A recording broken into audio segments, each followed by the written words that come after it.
ఏంటంటే తెగించి చేస్తున్నది సామాజిక సమీకరణం అని.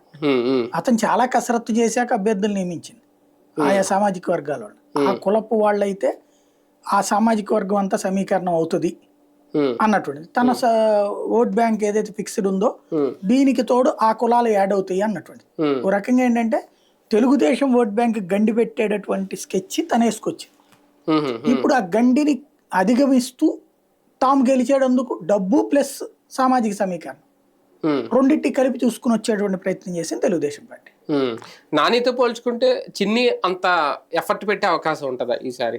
డబ్బులు పెడతాడు కదా, మిగతా ఎఫర్ట్ పార్టీనే చూసుకుంటాడు. డబ్బులు పెడతారు. ఓటు బ్యాంక్ అంటే నానికున్న ఇమేజ్, కేసీఆర్ నానికున్న ఇమేజ్ చిన్నికి ఇప్పటికిప్పుడు అంత ఇన్స్టెంట్ గా వస్తుంది. దానికైనా తెలుగుదేశం వల్ల వచ్చిందే కదా.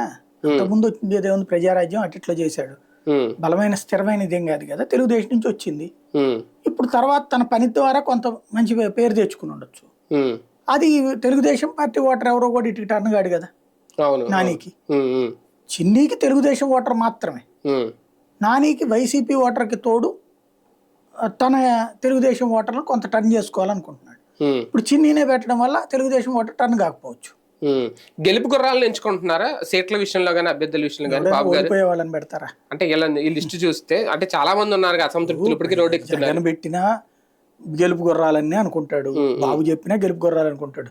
ఓడిపోతాడు అని ఎవడు టికెట్ ఇవ్వడు కదా, అవును, ఆటోమేటిక్ గా అట్లాగే ఉంటది అలా.